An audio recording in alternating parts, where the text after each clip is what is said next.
Hello, আসসালামু আলাইকুম। সন্ধে হলে সবারই একটু খিদে লাগে অথবা কিছু খেতে ইচ্ছে করে, তাই না? তখন যদি চায়ের সাথে এই নাস্তাটি থাকে তাহলে সন্ধেটা পুরো জমেই যায়। আমি এই নাস্তাটার নাম দিয়েছি টু ইন ওয়ান। কেন এই নাম দিয়েছি সেটা জানতে হলে আপনাদের পুরো রেসিপিটি দেখতে হবে। আশা করছি ভালো লাগবে। তো চলুন দেখে নিই।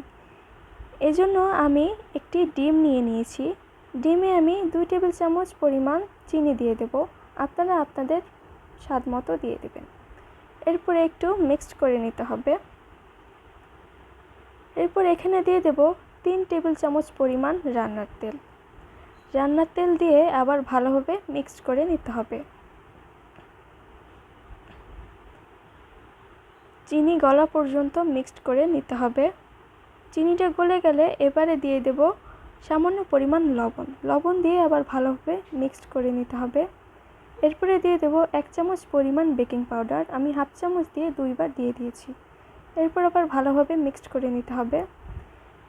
এরপর আমি নিয়েছি হাফ কাপ পরিমাণ আটা অল্প অল্প করে দিতে হবে আর মিক্সড করে নিতে হবে। তো আমি এভাবে অল্প অল্প করে আটা দিচ্ছি আর মিক্সড করে নিচ্ছি। তো দেখতেই পাচ্ছেন ব্যাটারের ঘনত্বটা ঠিক এরকম হবে। এখানে আমি 4টা পাউরুটি নিয়ে নিয়েছি। পাউরুটির মাঝখান দিয়ে এভাবে কেটে নিতে হবে। তো এভাবে আমি 4টা পাউরুটি কেটে নিয়েছি। এবারে একটি ফ্রাই প্যানে সামান্য পরিমাণ তেল দিয়ে দিতে হবে।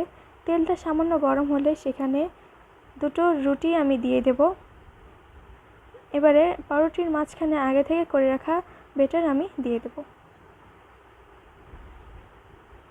ব্যাটার দিয়ে দেওয়ার পর 5 মিনিটের জন্য ঢাকনা দিয়ে ঢেকে রাখব। এ পর্যায়ে চুলার আঁচ লোয়ে রাখতে হবে। 5 মিনিট পর ঢাকনা তুলে নিয়ে উল্টিয়ে দিতে হবে।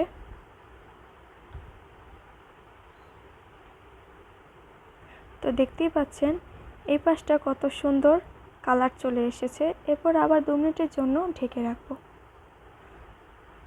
2 মিনিট পর ঢাকনা উঠিয়ে নিতে হবে। এরপর আবার উল্টিয়ে দেব। তো দেখতেই পাচ্ছেন কত সুন্দর হয়েছে। এবারে আমি উঠিয়ে নেব। এবার বাকি রুটি দুটো আমি দিয়ে দেব। সেমভাবে ব্যাটার দিয়ে দিতে হবে। এরপর আবার 5 মিনিটের জন্য ঢেকে রাখতে হবে। 5 মিনিট পর ঢাকনা তুলে নিয়ে উল্টিয়ে দিতে হবে এবং 2 মিনিটের জন্য আবার ঢেকে রাখতে হবে। 2 মিনিট পর ঢাকনা উঠিয়ে নিয়ে আবার উল্টিয়ে দিতে হবে। আমি মাঝখানে বাকি রুটি দুটো দিয়েছিলাম একটু সামান্য সেঁকে দেওয়ার জন্য। তো এবার আমি সব রুটি তুলে নেব। তো হয়ে গেল আমাদের সন্ধ্যার মজাদার একটি নাস্তা। এখানে আপনারা মুচমুচে টোস্টের স্বাদও পাবেন আবার কেকের স্বাদও পাবেন, যার কারণে আমি এটার নাম দিয়েছি টু ইন ওয়ান। আপনারা চাইলে এটা বাচ্চাদের টিফিনেও দিতে পারেন।